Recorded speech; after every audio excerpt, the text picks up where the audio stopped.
I was born into a middle-class Tamil family in the island town of Rameshwaram in the erstwhile Madras state. My father, Janulabdin, had neither much formal education nor much wealth. Despite these disadvantages, he possessed great innate wisdom and a true generosity of spirit. He had an ideal helpmate in my mother, Ashiama. I do not recall the exact number of people she fed every day, but I am quite certain that far more outsiders ate with us than all the members of our own family put together. My parents were widely regarded as an ideal couple. My mother's lineage was the more distinguished, one of her forebears having been bestowed the title of Bahadur by the British. I was one of many children, a short boy with rather undistinguished looks, born to tall and handsome parents. We lived in our ancestral house, which was built in the middle of the 19th century. It was a fairly large pakka house made of limestone and brick on the Mosque Street in Rameshwaram. My austere father used to avoid all inessential comforts and luxuries. However, all necessities were provided for in terms of food, medicine or clothes. In fact, I would say mine was a very secure childhood, both materially and emotionally. I normally ate with my mother, sitting on the floor of the kitchen. She would place a banana leaf before me, on which she then ladled rice and aromatic sambar, a variety of sharp, homemade pickles and a dollop of fresh coconut chutney.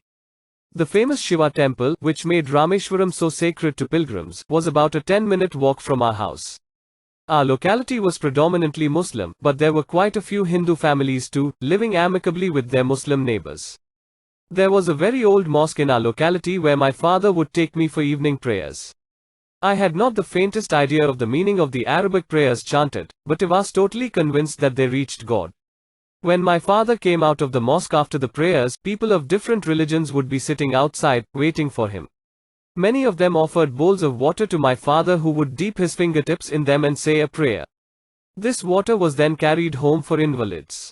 I also remember people visiting our home to offer thanks after being cured. My father always smiled and asked them to thank Allah, the benevolent and merciful.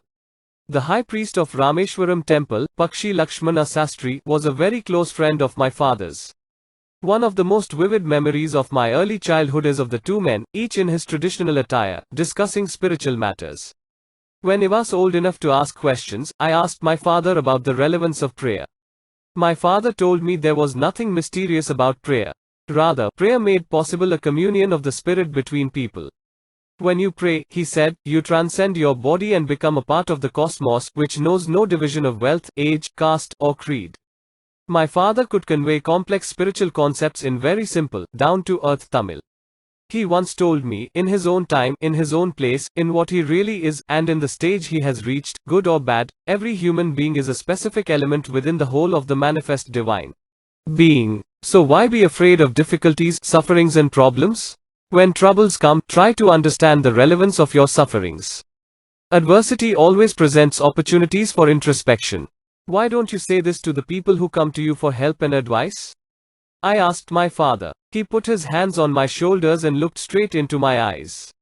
For quite some time he said nothing, as if he was judging my capacity to comprehend his words. Then he answered in a low, deep voice. His answer filled me with a strange energy and enthusiasm. Whenever human beings find themselves alone, as a natural reaction, they start looking for company. Whenever they are in trouble, they look for someone to help them. Whenever they reach an impasse, they look to someone to show them the way out. Every recurrent anguish, longing, and desire finds its own special helper. For the people who come to me in distress, I am but a go-between in their effort to propitiate demonic forces with prayers and offerings. This is not a correct approach at all and should never be followed. One must understand the difference between a fear-ridden vision of destiny and the vision that enables us to seek the enemy of fulfillment within ourselves. I remember my father starting his day at 4 a.m. by reading the namaz before dawn. After the namaz, he used to walk down to a small coconut grove we owned, about 4 miles from our home. He would return, with about a dozen coconuts tied together thrown over his shoulder, and only then would he have his breakfast. This remained his routine even when he was in his late 60s. I have throughout my life tried to emulate my father in my own world of science and technology.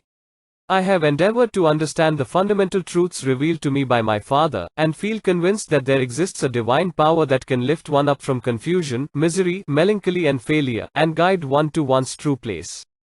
And once an individual severs his emotional and physical bondage, he is on the road to freedom, happiness and peace of mind. I was about 6 years old when my father embarked on the project of building a wooden sailboat to take pilgrims from Rameshwaram to Dhanuskdi, also called Setukarai, and back. He worked at building the boat on the seashore with the help of a relative, Ahmad Jalaluddin, who later married my sister, Zahara. I watched the boat take shape. The wooden hull and bulkheads were seasoned with the heat from wood fires. My father was doing good business with the boat when, one day, a cyclone bringing winds of over 100 miles per hour carried away our boat, along with some of the land mass of Setukarai. The Pamban bridge collapsed with a train full of passengers on it. Until then, I had only seen the beauty of the sea. Now it's uncut. By the time the boat met its untimely end, Ahmad Jalaluddin had become a close friend of mine, despite the difference in our ages. He was about 15 years older than I and used to call me Azad. We used to go for long walks together every evening. As we started from Mosque Street and made our way towards the sandy shores of the island, Jalaluddin and I talked mainly of spiritual matters. The atmosphere of Rameshwaram, with its flocking pilgrims, was conducive to such discussion. Our first halt would be at the imposing temple of Lord Shiva. Circling around the temple with the same reverence as any pilgrim from a distant part of the country, we